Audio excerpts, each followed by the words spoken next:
Hello friends, welcome to clear SSC. आज हम लोग ज्योग्राफी के एक्सपेक्टेड क्वेश्चन देखेंगे जो न्यू पैटर्न पे आधारित है और सभी एग्जामों के लिए उपयोगी हैं। वीडियो को लाइक, शेयर और सब्सक्राइब ज़रूर करें। चलिए पहला क्वेश्चन 41 नंबर क्वेश्चन देखते हैं। पुलिकट झील कालीस्थान के कोरोमंडल तट पर खारे जल का एक द्वीप है। पुलिकट झील कोरोमंडल के तट पर खारे जल का द्वीप है। ये कौन से स्टेट में स्थित है? उड़ीसा, तेलंगाना, आंध्र प्रदेश या कर्नाटक? सही आंसर हो जाएगा option number C, Andhra Pradesh. इसका डिटेल देख लेते हैं। पुलिकट झील भारत की दूसरी सबसे बड़े खारे पानी की झील है जो कोरोमंडल तट पर स्थित है। नेक्स्ट पॉइंट है, यह झील आंध्र प्रदेश और तमिलनाडु की सीमा पर फैली है, लेकिन इसका अधिकांश भाग आंध्र प्रदेश में है। यानी आंध्र प्रदेश और तमिलनाडु दोनों की सीमा बाउंड्री पर है, लेकिन अधिकांश भाग आंध्र प्रदेश में है। नेक्स्ट पॉइंट देखिए, भारत में सबसे बड़े खारे पानी की झील चिल्का झील है जो उड़ीसा राज्य में स्थित है। नेक्स्ट पॉइंट, तेलंगाना व कर्नाटक में कोई तटीय खारी झील नहीं है। स्टेटमेंट बेस्ड क्वेश्चन है। निम्नलिखित कथनों पर विचार कीजिए। पहला स्टेटमेंट, भारतीय मानसून दक्षिण पश्चिम मानसून और उत्तर पूर्वी मानसून में विभाजित किया गया है। ये बिल्कुल सही है। एक दक्षिण पश्चिम मानसून है और उत्तर पूर्वी मानसून में विभाजित किया गया है भारत के मानसून को। दूसरा स्टेटमेंट देखिए, लौटता हुआ मानसून बंगाल की खाड़ी में चक्रवाती अवमानों के विकास से जुड़ा हुआ है। तीसरा स्टेटमेंट है, पश्चिमी विक्षोभ हिमालय क्षेत्र में बर्फबारी का प्रमुख कारण है। और चौथा है, अल नीनो को भारत में मानसूनी वर्षा बढ़ाने वाला प्रभाव माना जाता है। तो इन चारों में सही स्टेटमेंट को चुनना है। तो ये सही है, फर्स्ट नंबर सही है और तीसरा सही है, इसलिए ऑप्शन नंबर ए यह सही है। अब बाकी स्टेटमेंट को डिटेल से देख लेते हैं। भारत के मानसून को दो भागों में विभाजित किया गया। पहला है दक्षिण पश्चिम मानसून जो जून से सितंबर के बीच में रहता है, और सेकेंड है उत्तर पूर्व मानसून जो अक्टूबर से दिसंबर विशेषकर तमिलनाडु क्षेत्र में होता है। देखिए, लौटता हुआ मानसून बंगाल की खाड़ी में चक्रवाती अवमानों से जुड़ा हुआ है, जिससे विशेषकर दक्षिणी पूर्वी तटों पर वर्षा होती है। थर्ड नंबर स्टेटमेंट क्यों सही था? पश्चिमी विक्षोभ शीत ऋतु में पश्चिमी हिमालय क्षेत्र में बर्फबारी और वर्षा का प्रमुख कारण है। जो डी नंबर स्टेटमेंट था उसका डिटेल देख लेते हैं। अल नीनो का प्रभाव भारत के मानसूनी वर्षा को घटाने वाला माना जाता है। यह मानसून को कमज़ोर कर देता है और सूखे की स्थिति में ला देता है। नेक्स्ट क्वेश्चन की तरफ चलते हैं। भारत की जलवायु को निम्न में से कौन सा कारक निर्धारित करते हैं? अक्षांश, महासागरीय धाराएं, समुद्र से दूरी। तो इसका सही आंसर हो जाएगा ऑप्शन नंबर बी। ये तीनों चीज़ें भारत के जलवायु को प्रभावित करती हैं।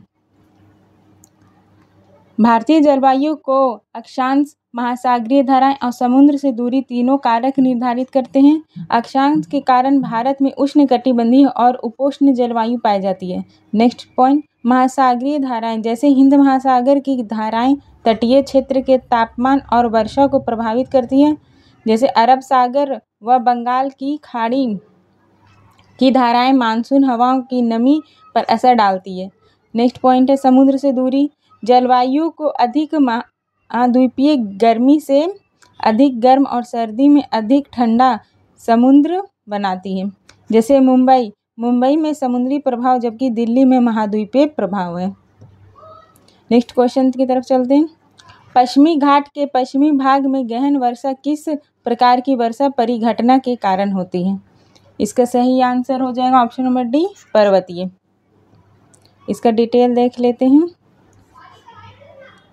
जब नमी से भरी हवाएं अरब सागर से चलकर पश्चिमी घाट से टकराती है तो वे ऊपर उठती हैं और ठंडी होकर वर्षा मिलाती है। यह पश्चिमी घाट के पश्चिम भाग से ग्रीष्मकालीन मानसून के दौरान पर्वतीय वर्षा कराती है।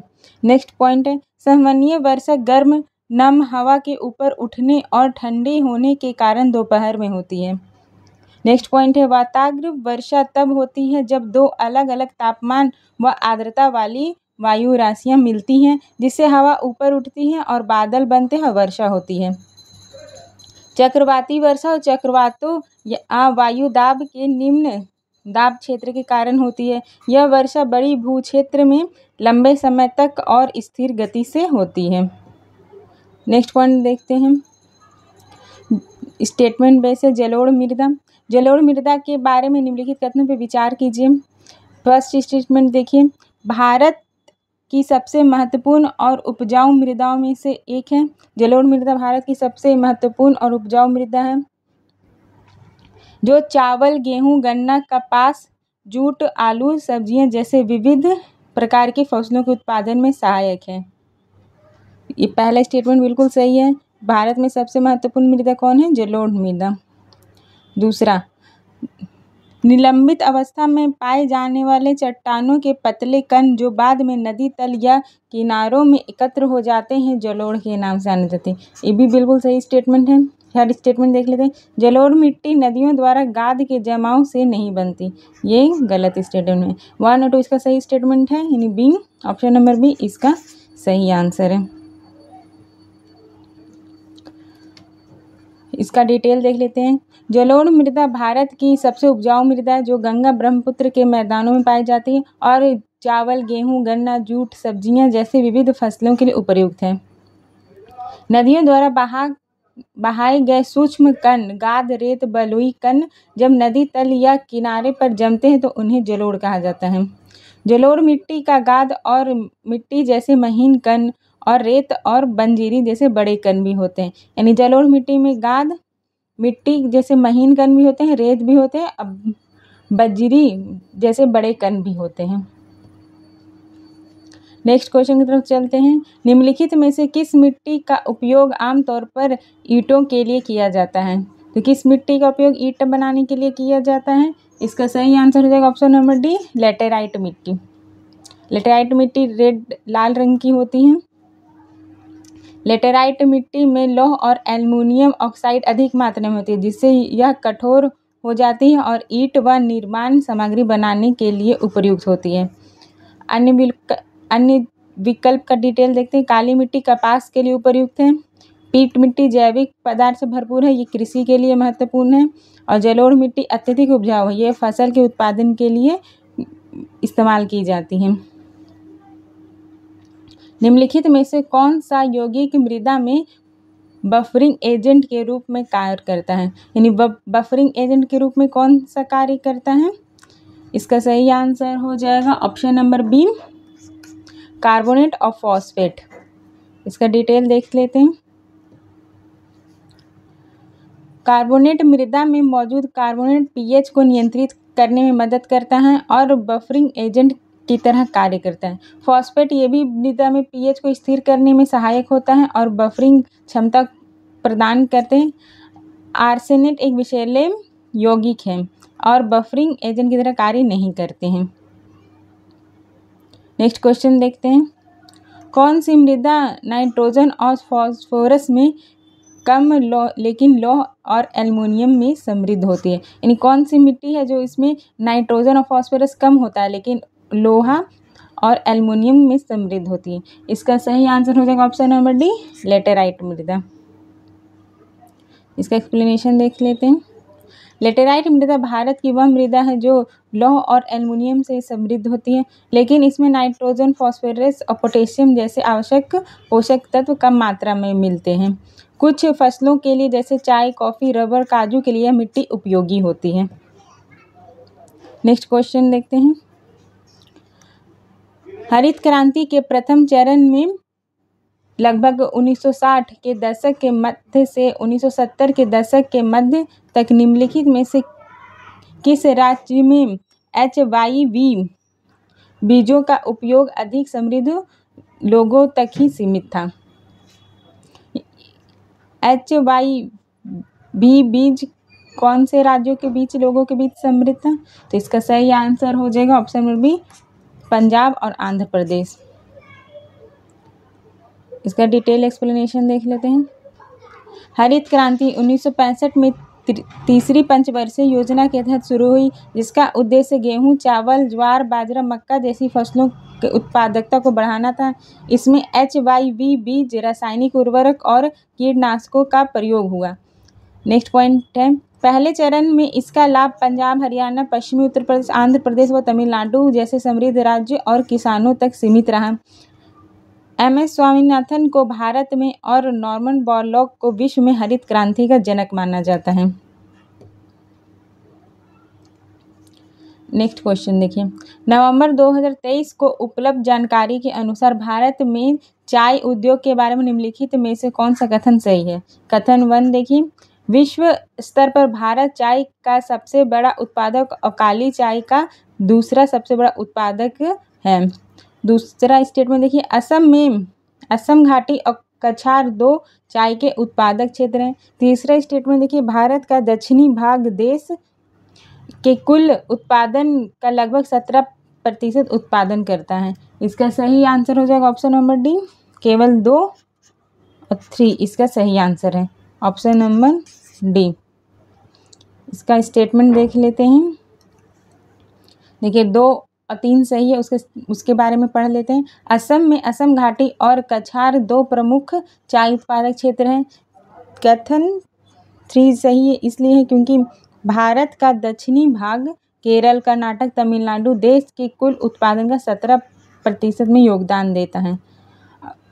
भारत विश्व का दूसरा सबसे बड़ा चाय उत्पादक देखिए, पहला चीन है, जबकि काली चाय सबसे बड़ा उत्पादक भारत ही है। नेक्स्ट क्वेश्चन की तरफ चलते हैं। भारत में हरित क्रांति के क्रियान्वयन से जुड़ा जोखिम निम्नलिखित में से कौन है।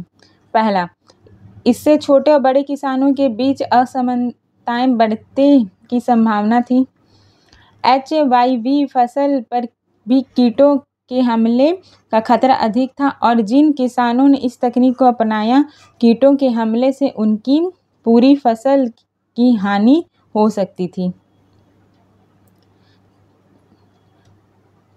तो इसका सही आंसर हो जाएगा ऑप्शन नंबर डी, 1 और 2 दोनों इसमें सही है।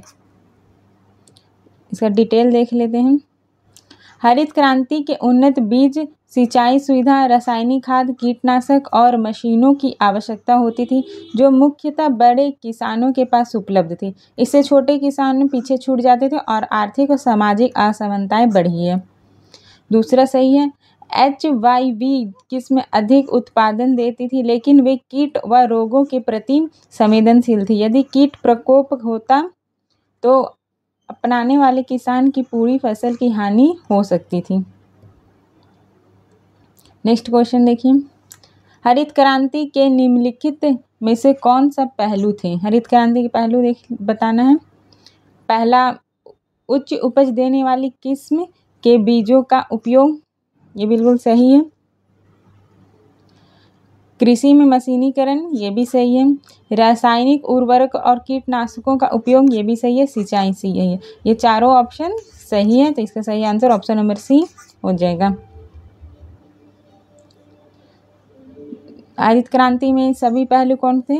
उच्च उपज देने वाली किस्म, HYV बीज, मशीनीकरण कृषि में जैसे ट्रैक्टर, हार्वेस्टर, पंप सेट, रासायनिक उर्वरक और कीटनाशकों का बड़ा उपयोग, सिंचाई सुविधा का विस्तार, खासकर नलकूप और नहरें बनाई गई। नेक्स्ट क्वेश्चन, हरित क्रांति के निम्नलिखित में से कौन सा नकारात्मक प्रभाव थे। नकारात्मक प्रभाव बताना है। क्षेत्र के बीच बढ़ती आर्थिक असमानता, ये बिल्कुल सही है। सूक्ष्म पोषक तत्व की कमी हो गई, ये भी सही है। भूजल स्तर में कमी आ गई, ये भी सही है। मिट्टी का भौतिक और रासायनिक क्षरण हो गया, ये भी सही है। ऑप्शन नंबर डी इसका सही आंसर हो जाएगा। ये सब नकारात्मक प्रभाव पड़े थे हरित क्रांति से। इसका डिटेल एक्सप्लेनेशन देख लेते हैं। पंजाब, हरियाणा जैसे सीमित क्षेत्रों में लाभ से अन्य क्षेत्र के साथ आर्थिक असमानता बढ़ी है। एक ही प्रकार के फसलों जैसे गेहूं और चावल पर जोर से मिट्टी का सूक्ष्म पोषक तत्वों में कमी आई। अत्यधिक सिंचाई व ट्यूबवेल प्रयोग से भूजल का स्तर घटा और रासायनिक उर्वरक और कीटनाशक से मिट्टी का भौतिक और रासायनिक क्षरण हुआ है।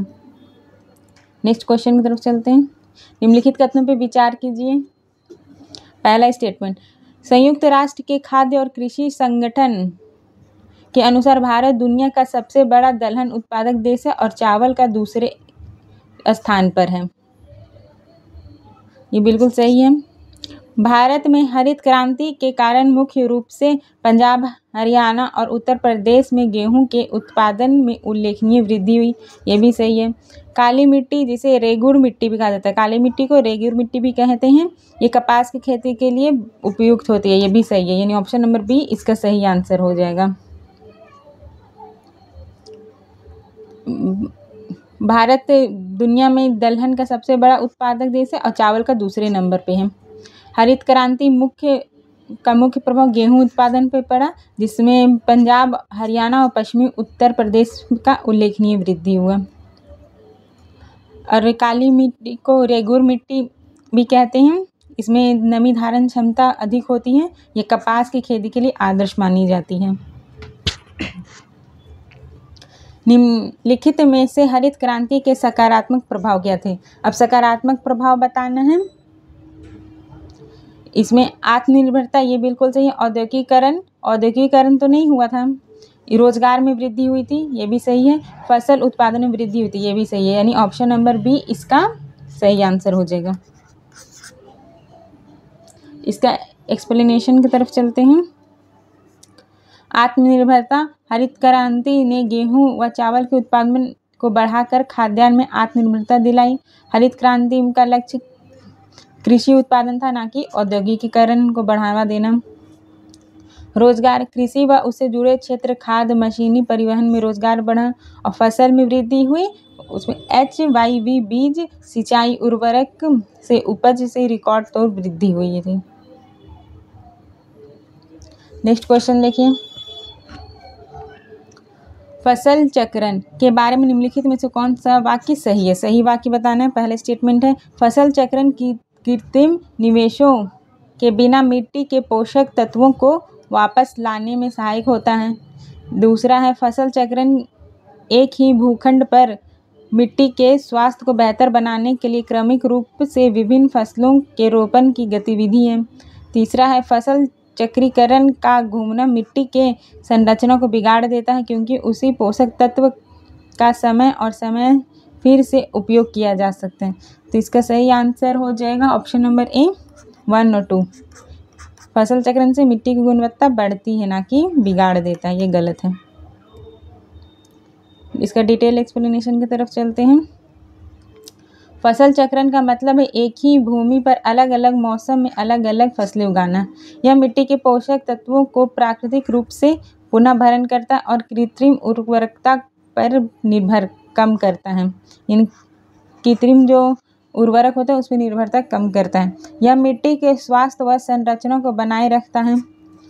यह फसल चक्रीकरण मिट्टी के संरचना को सुधारता है, जिससे मिट्टी की संरचना, उर्वरता और जल धारण क्षमता के सुधार होता है। नेक्स्ट क्वेश्चन देखिए। स्वर्ण क्रांति खाली स्थान से संबंधित है। स्वर्ण क्रांति किससे संबंधित है? बागवानी और शहद से। इसको गोल्डन रेवोल्यूशन भी कहते हैं। इसका डिटेल एक्सप्लेनेशन की तरफ चलते हैं। स्वर्ण क्रांति भारत में बागवानी, सब्जी, मसाले, फूल और शहद उत्पादन को बढ़ावा देने से संबंधित है। पीली क्रांति तिलहन उत्पादन से, भूरी क्रांति चमड़ा, कोको और गैर पारंपरिक उत्पादों से और श्वेत क्रांति दूध उत्पादन व ऑपरेशन फ्लड से संबंधित है। नेक्स्ट क्वेश्चन देखिए। ओस, अमन और बोरो असम, पश्चिमी बंगाल और उड़ीसा जैसे राज्य में निम्नलिखित में से किसकी है? तो ये किसका नाम है इस सब में से? इसका सही आंसर हो जाएगा ऑप्शन है धान के। ओस, अमन और बोरो ये 3 शब्द धान के किस्म के फसल चक्र को दर्शाते हैं, जो विशेष रूप से असम, पश्चिम बंगाल और उड़ीसा जैसे राज्यों में प्रचलित हैं। ओस खरीफ पूर्वी गर्मी में बोई जाती है।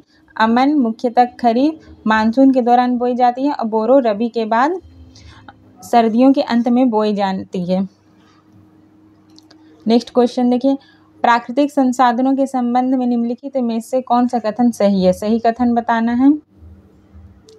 जो संसाधन प्राकृतिक से प्राप्त किए जाते हैं और बिना किसी अधिक संशोधन के उपयोग किए जाते हैं प्राकृतिक संसाधन कहते हैं। ये बिल्कुल सही स्टेटमेंट है। प्राकृतिक संसाधनों को मोटे तौर पर नवीकरणीय और गैर नवीकरणीय संसाधन वर्गीकृत किए, ये भी बिल्कुल सही है, यानी डी इसका सही आंसर हो जाएगा। इसका डिटेल एक्सप्लेनेशन देख लेते हैं।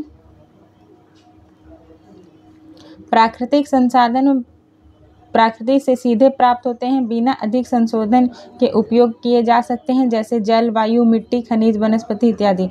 इन्हें दो श्रेणियों में बांटा जाता है, नवीकरणीय और गैर नवीकरणीय संसाधन। नवीकरणीय संसाधन वे होते हैं जो प्राकृतिक रूप से स्वयं को पुनः भरते हैं और उपयोग से समाप्त नहीं होते। इन्हें अक्षय ईंधन संसाधन भी कहा जाता है, जैसे जल, वन, सौर ऊर्जा। गैर नवीकरणीय जो सीमित मात्रा में उपलब्ध है और समाप्त हो सकते हैं, जैसे कोयला, पेट्रोलियम, खनिज। नेक्स्ट क्वेश्चन देखते हैं। मानव निर्मित संसाधनों के बारे में निम्नलिखित में से कौन सा कथन सही है? सही कथन बताना है।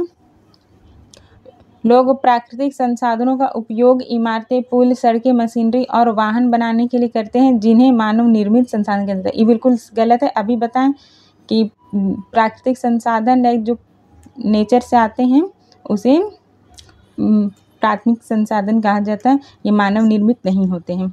दूसरा, प्रौद्योगिकी मानव निर्मित संसाधन नहीं है, ये बिल्कुल सही स्टेटमेंट है। इसका आंसर हो जाएगा ऑप्शन नंबर बी। इसका डिटेल एक्सप्लेनेशन देख लेते हैं। देखिए, मानव निर्मित संसाधन वे होते हैं जो प्राकृतिक संसाधन उपयोग करके मानव द्वारा निर्मित किए जाते हैं, जैसे इमारतें, सड़कें, पुल, वाहन। और प्रौद्योगिकी भी मानव निर्मित संसाधन है, क्योंकि यह मानव की बुद्धि और श्रम से विकसित होती है और प्राकृतिक संसाधनों को अधिक उपयोगी बनाने में मदद करती है। आज का क्लास यहीं तक, बाकी हम लोग कल करेंगे। मैं हिस्ट्री की भी क्लास ले रही हूँ, आप लोग इसे भी ज़रूर देखें, ये आपके सभी एग्ज़ामों के लिए बेनिफिशियल है। और सुबह में करंट अफेयर्स की क्लास होती है, उसमें कुछ स्टैटिक जीके के भी क्वेश्चन होते हैं डिटेल एक्सप्लेनेशन के साथ, आप लोग इसे भी ज़रूर देखें। वीडियो को लाइक, शेयर और सब्सक्राइब ज़रूर करें। इसका PDF चाहिए तो क्लास क्लियर SSC ऑफिशियल पे मिलेगा। Thank you for watching.